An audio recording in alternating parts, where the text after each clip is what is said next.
Hello, everyone. Welcome to another episode of our book chat talking about the preparation. Apologies for starting the live stream a little bit late, but we're very happy that you're all here. I'm here with Susan Harley of Courageous Conversations, and I'm Zahra of Collapse Life. And we are talking at the end of almost 2 months of going through this really interesting book, The Preparation. I've been away for a couple of weeks, so Susan's been holding down the fort and going through some of the final chapters. And so welcome, Susan. Let's maybe do a little recap of what we've already been reading in this fascinating book. Yeah, nice to have you back as well. It wasn't half as much fun doing it on my own.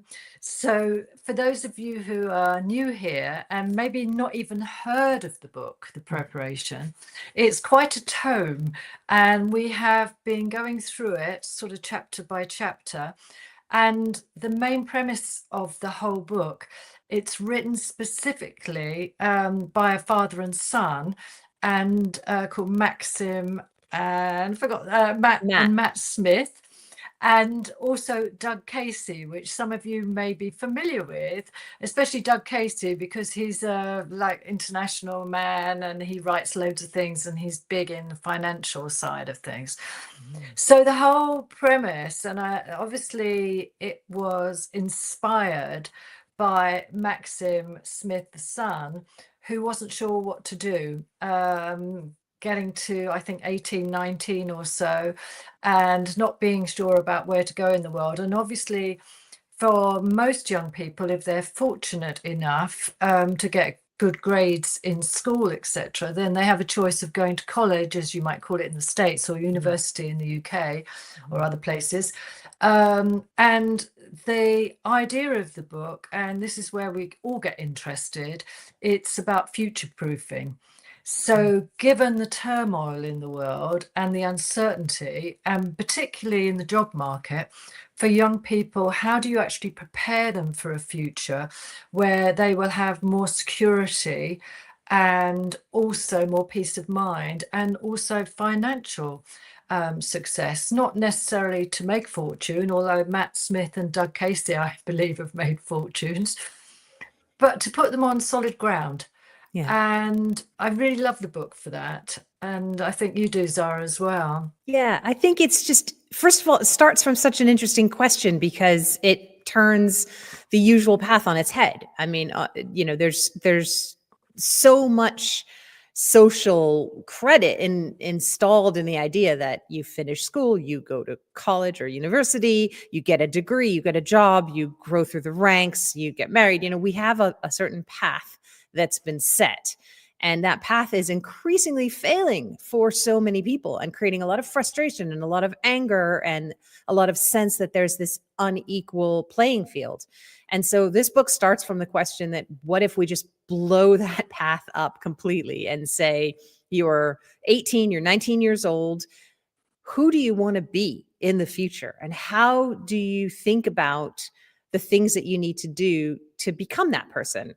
I love just the framing of that question, because it would have changed everything for me if someone had asked me that at 18 years old instead of where do you want to go to college or what do you want to be in terms of a profession. How do I know when I'm 18 years old what I want to do when I'm 45? I had no idea. I had no idea about anything.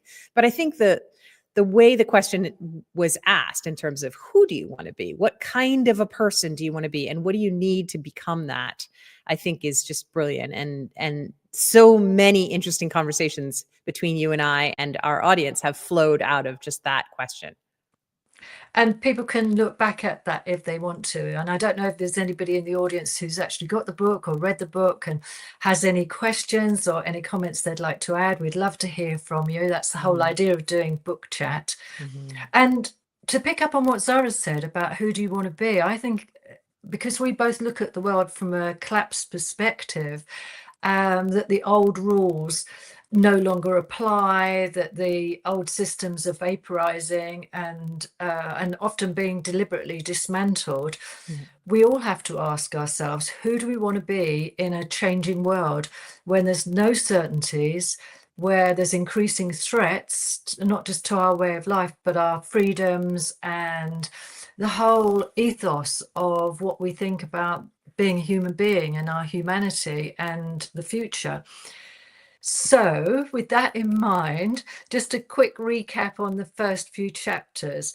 So, the first one is that they lay out the argument for having a curriculum that you create that is designed to really challenge and stretch you in terms of character building, in terms of learning about the way of work, about endurance, about mixing with different people, often in different countries and cultures, and learning really valuable, viable skills, practical stuff. I mean, Maxim did a medical, and we'll come on to that because the latter part of the book is all about the actual curriculum.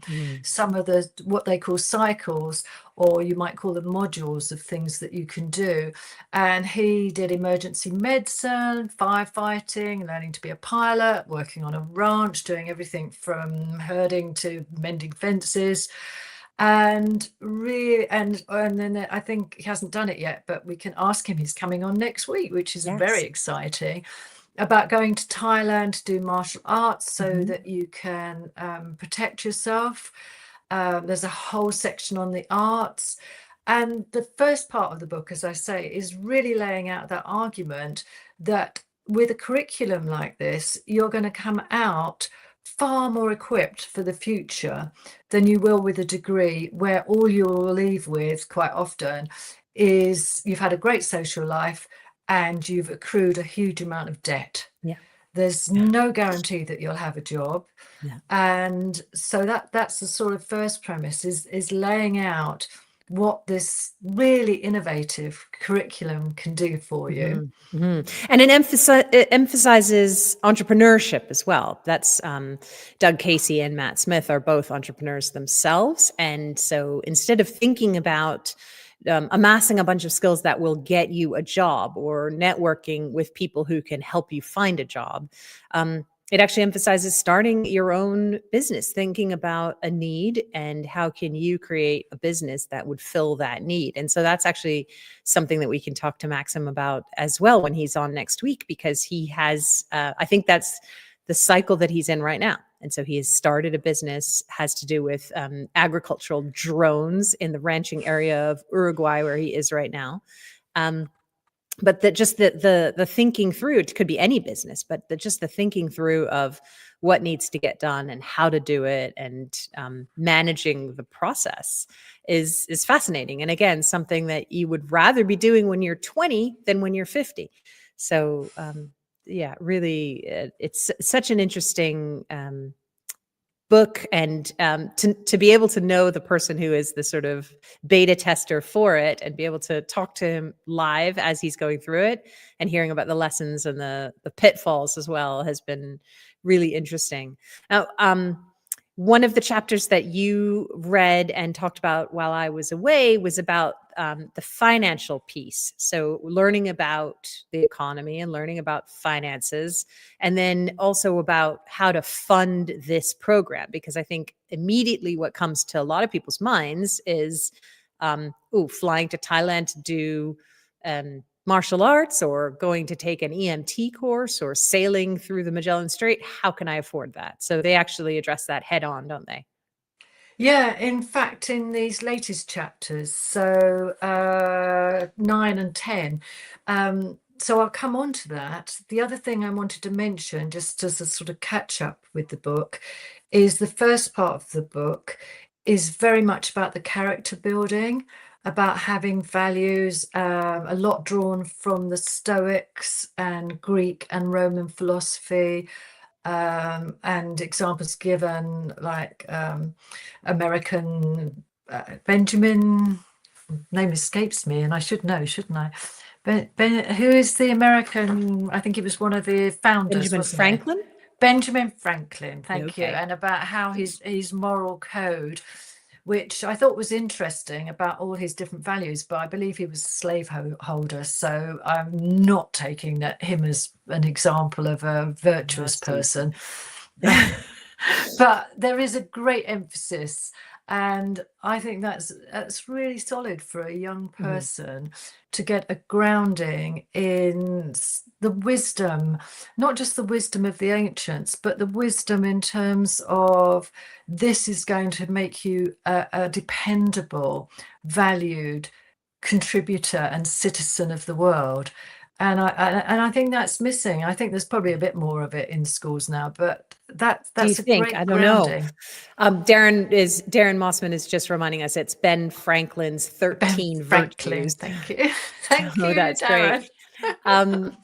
But yeah, I mean, I don't know. Do you think that schools are actually giving any kind of moral or spiritual virtues? I think there's a lot of virtue signaling in schools these days and in society in general of, doing things that are almost performative to make it look like you're a virtuous person or that you care for the cause célèbre of the moment. But I think, what actually gives you a moral compass and where you orient yourself is much more important than what society tells you is the right thing to think or do. I mean, if I think back to when I was 18, I think that the most important virtue or skill that I wish that I could have had is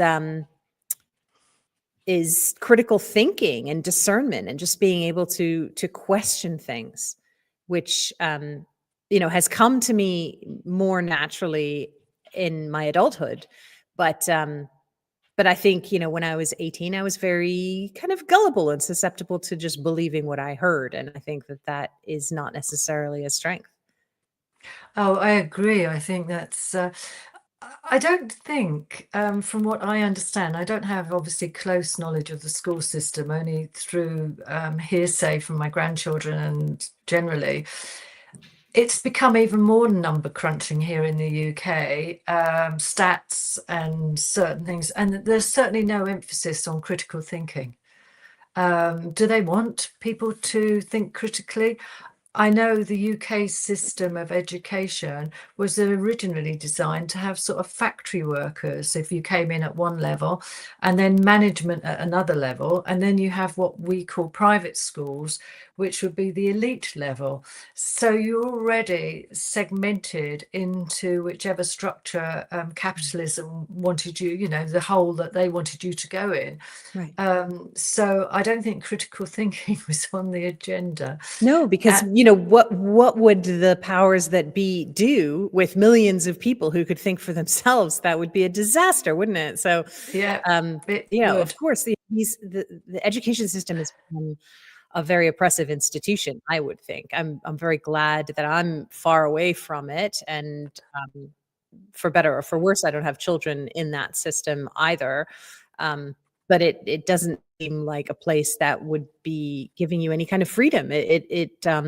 It feels just like you said, where it was before. You either went on the path of becoming a worker or becoming a manager.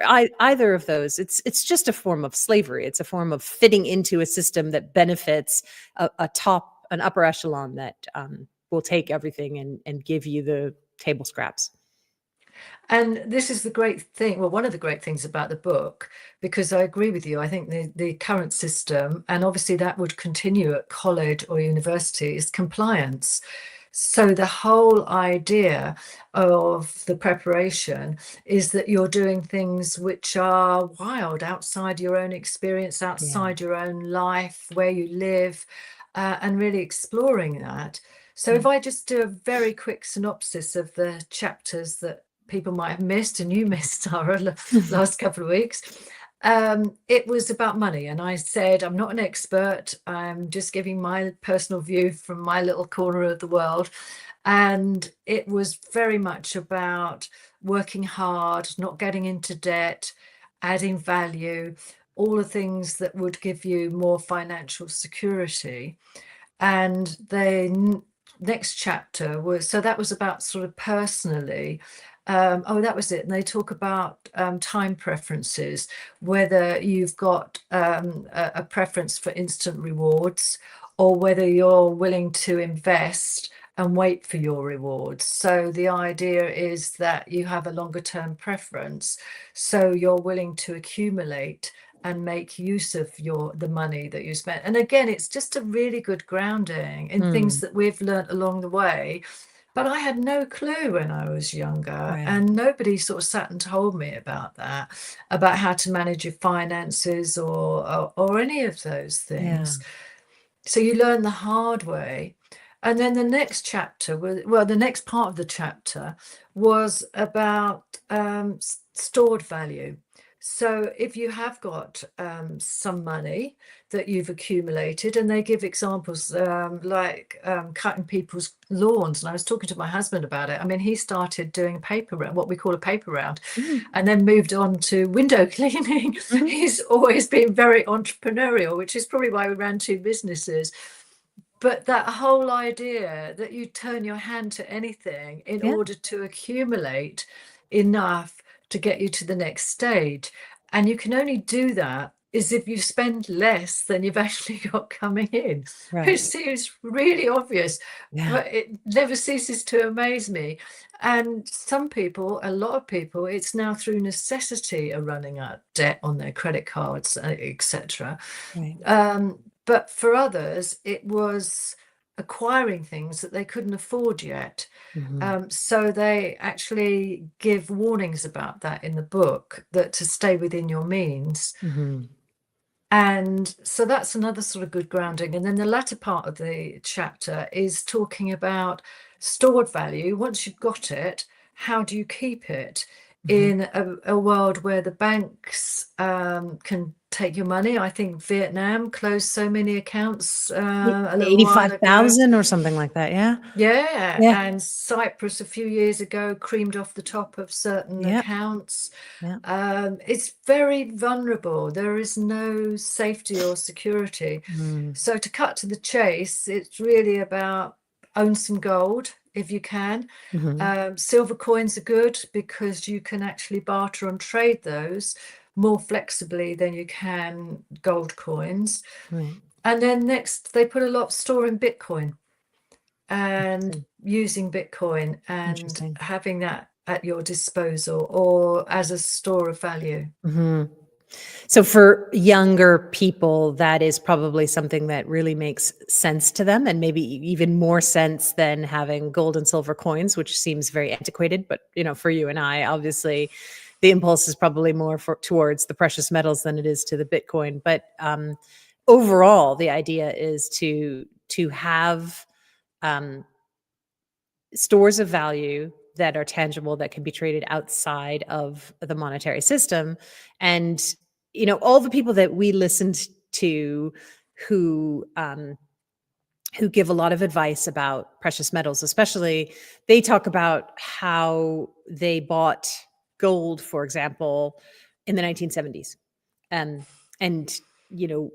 if you held on to that and you bought it, let's say you bought it at $35 an ounce, and it's now worth $4,400 an ounce or $4,100 an ounce, whatever, the increase of value over that time is incredible. Nothing else has increased in that same way. And so again, if we're giving advice to young people, even though, let's say, an ounce of gold now is over $4,000, over the same course of time, in 50 years from now, who knows? It's impossible to predict what that ounce of gold might be worth. So now is the time. Now is always the time. Even if you're 50 like me, now is the time, because things will only go up.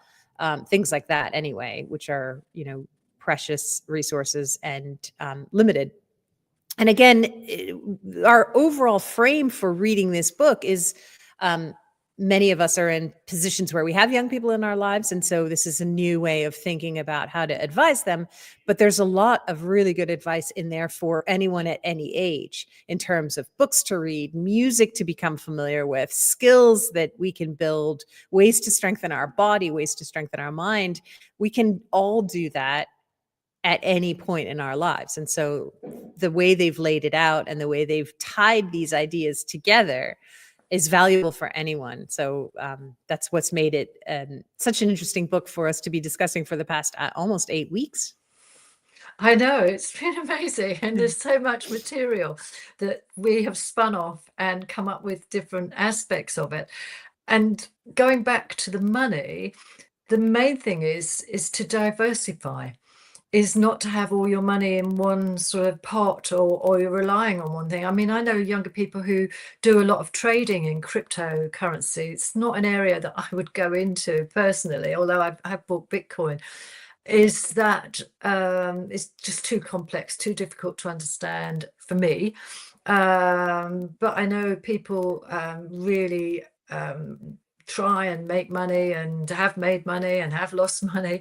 It's another world, but it's actually giving you some skills. But the other thing is, if the power goes down, then all of that has gone, which is where tradables, and that could be anything from a tin of baked beans to small silver coins, to the other way in which they recommend you diversify, which is to be as skilled as possible, have viable skills that people will need and are useful. And so again, it's just about diversification, and for all of us to be future-proofing ourselves, whatever age we're at.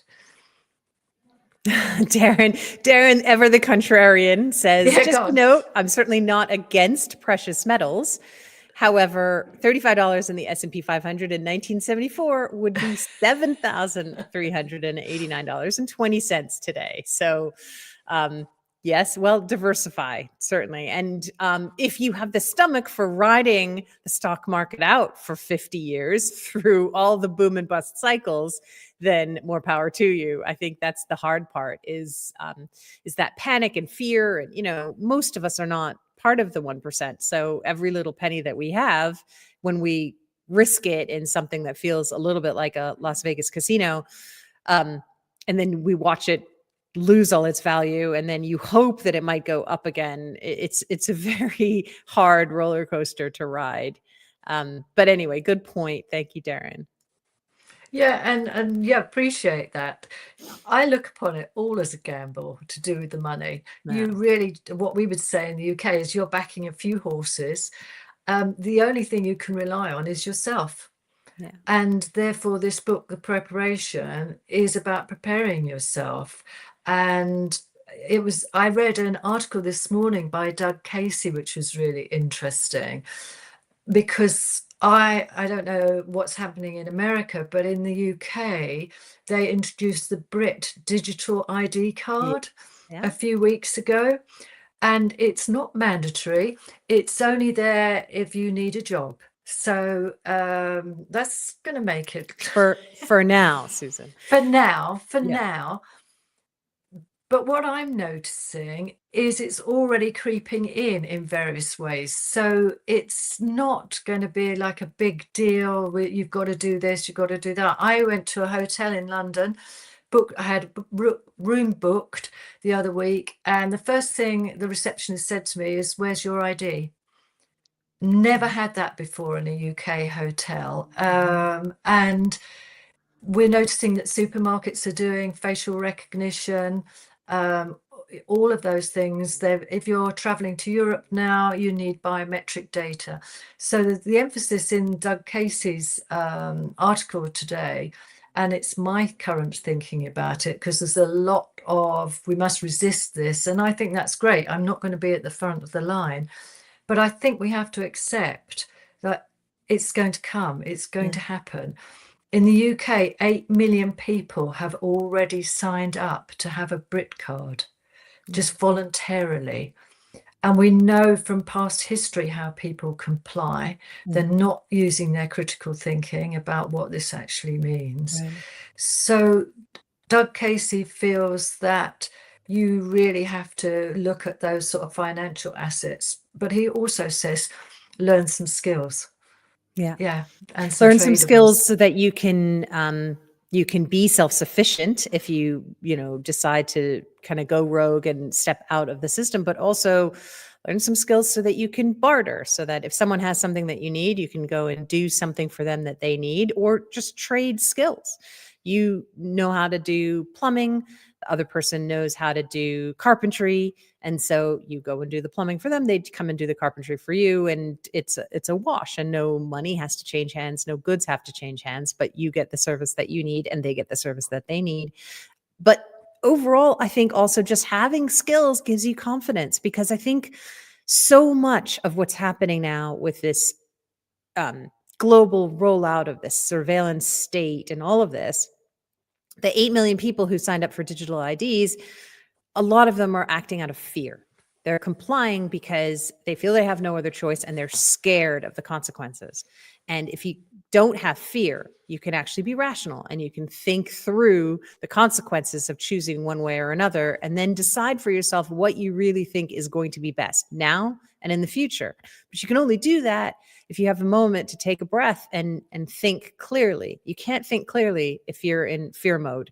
And so having skills and having stored value and having preparations around you and having people around you immediately mitigates that fear.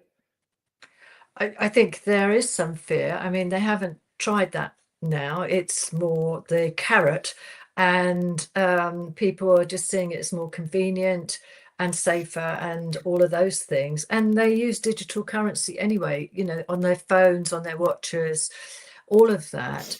And that's why I think it will just seep in You only without have to think us. back to the vaccine rollout just a few years Exactly. ago to remember that it started with the carrot and the stick came very quickly after. So in the beginning, it was all about your health and your family's health, and you know it's the right thing to do, and we will make it as easy as possible for you, and we'll even reward you. And there were places all over America that were giving you a 6-pack of beer or a donut or a hamburger or whatever by doing the right thing and getting out there and getting vaccinated. But very, very quickly, it became, you can't board a bus, you can't get on a plane, you can't get a job, you can't do this, you can't. It was all the sticks immediately. So, you know, this is the digital ID thing was a really interesting, the UK digital ID rollout has been a really interesting thing, because you're saying that millions of people are complying. From our vantage point, yours and mine, where we follow a lot of the alternative media, there's also been a huge outcry to resist. So I don't know how big we don't have numbers to quantify how many people are saying this is a bad idea and I'll never comply. But there is a vocal group that is saying this is bad. If you give into this now, your life will never be the same. And of course, it's happening in the UK now, but it's going to happen, or it is already happening in millions of other places simultaneously. So if you live in a country where they haven't yet rolled out a digital ID, just wait, it's coming. So you think about these things now, because you would like to know how you're going to react when the stick comes in your jurisdiction. Yeah, we're just going to have to watch that space. It's definitely the same playbook that was used during COVID. And therefore, I think we have to recognize, and there might not be a way to resist, because it's just so interwoven with our lives, and we all use phones and we all use technology. So we'll just have to see.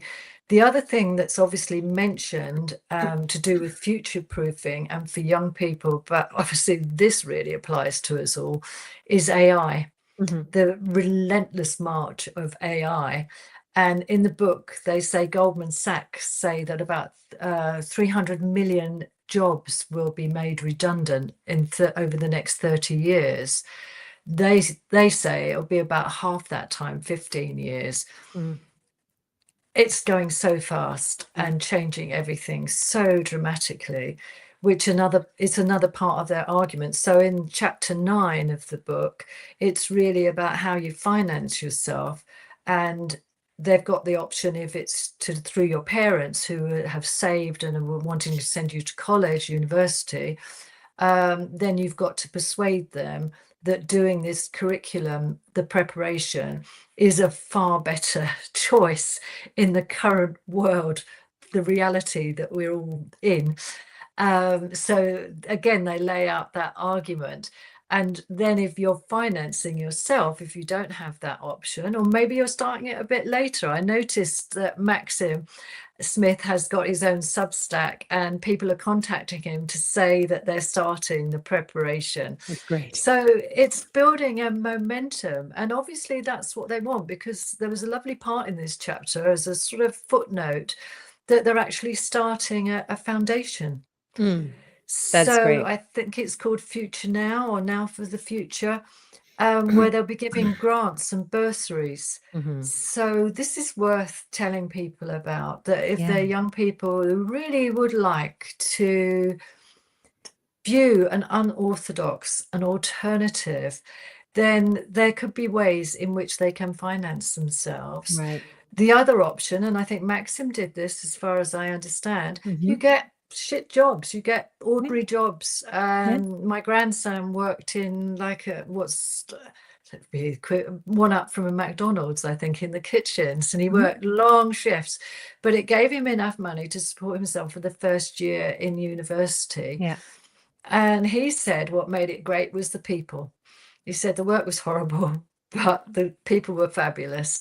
So it was good experience for him. And so that's in sort of chapter 9, is follow that sort of path. And I think that's the really, really important message, because for people who are coming to this and may do a little research about who is Doug Casey, he comes across as someone who's quite wealthy, and he is, and more power to him. He's done that for himself. But that may immediately put people in mind that, okay, this book and the ideas in it are not for me, because I'm not like that. But I think that the real point is that, this is something that can be done at the same time as the young person is working. And that's never a bad thing. Because while you work, you build social skills. You may never learn anything from flipping hamburgers or delivering pizzas, but you learn a work ethic. You learn to be responsible. You learn to show up and do what you say you're going to do, because you have to, because there's a consequence if you don't do that when you have a job. When you're in college or when you're in school and living at home, the consequences are different. But when you are responsible for yourself and for a job, and other people are relying on you to do that job, and you let them down, there's an emotional and a financial consequence to that. So working through doing this program, I think, is really important. It's a really important component to it, but it also helps you fund the things that you're going to do. And Maxim can talk a little bit more about this when he's on with us. He explained that some of the things that he did were actually not that expensive to do. So EMT training, for example, he said was one of the least expensive activities that he did. And what incredible skills he learned through that. And it also, that then springboarded him into a job, which ended up paying him quite well. And he was able to then work that job and save some money to be able to go and do the next cycle. So there's definitely inroads for this for anyone. And it doesn't have to be in the extent that Maxim is doing it. You can do it over a longer period of time. You can do it part-time. I mean, you can really make the program your own in whatever way suits you, where you live and how you live. I think that's what's really wonderful about it. It's quite flexible. And the second half of the book really kind of lays out the more mechanics of how to do it, what the cycles are, what the programs are, what you should be, what program and activity you should be participating in, all the cultural things that go around it, and how you can customize it to yourself. So we're now towards the end of our book chat about this book. We won't really go into the details of that mechanics, but next week, which is our last week focusing on this book, we'll talk to Maxim, and he can answer anybody's questions about these things. The final thing I would say, just the chapters that we've covered today, chapters 9 and 10, at the end, they asked ChatGPT what was if they could analyze what was best, or preparation, or university or college. Mm-hmm. And to cut short, this is what the AI came up with. The preparation gives you accelerated skills, income, and character. And university or college is prestigious, but an expensive bet. Yeah. And I think that sort of sums it up. And one of the things that certainly, I mean, I think it's about the equivalent of $20, the book, and I'll certainly be passing it on to my grandson. And I think it can inspire or prompt you to write your own curriculum. You don't have to follow those. Wherever you are in life, just to be thinking, what future proofing can I bring in, and to give me the confidence to face the future, not with fear, but as an adventure, to be trying things out and to be flexible and adapt. Yeah. I think that's an amazing message to leave things on. I would only add that if one is designing a curriculum for oneself, I think it's important to add in things that maybe aren't things that you want to do or love to do, but things that challenge you in a different way. So, for example, EMT training was not something that Maxim wanted to do, and he resisted it for a very long time because he didn't really have any interest in it, but he did it anyway, and he benefited from it. And as I said, it created a snowball effect that led him to other things. So I think the one danger, especially as we're older, of designing a program for yourself is that you just might pick the things that you like and leave off the things that you don't like. But you can learn a lot from focusing on both. And before we go, I have another comment from Darren Mossman. He says, I think back to my days in public school, not very fondly. Never once did a guidance counselor mention any career path other than go to university or trade school. And that is really the problem here is not only your guidance counselors, but your peers' parents, your own parents, everyone around you is reinforcing this idea that there's one road to travel.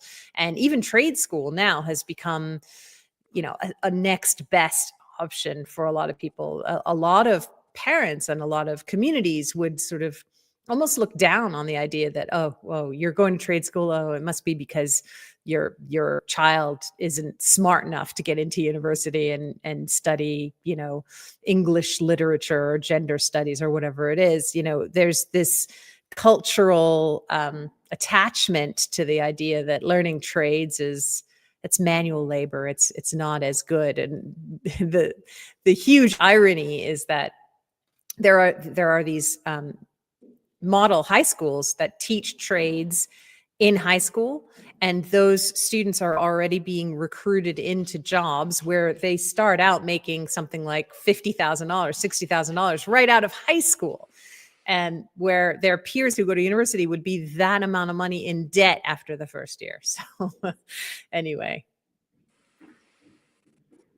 Well, that's great. And thank you, everybody, for coming along. And we look forward to having Maxim with us next week, which will be very special. So if you've got any questions beforehand that you'd like us to ask him, or things that you think of during the live, all are welcome, as are your comments. And nice to have you back, Zahra. Thank you so much, Susan. And thank you for bravely holding down the fort while I was away. We look forward to being back next week. And then we will also be sending out notes about what our next book will be. See you soon. See you. Thanks. Bye. Bye.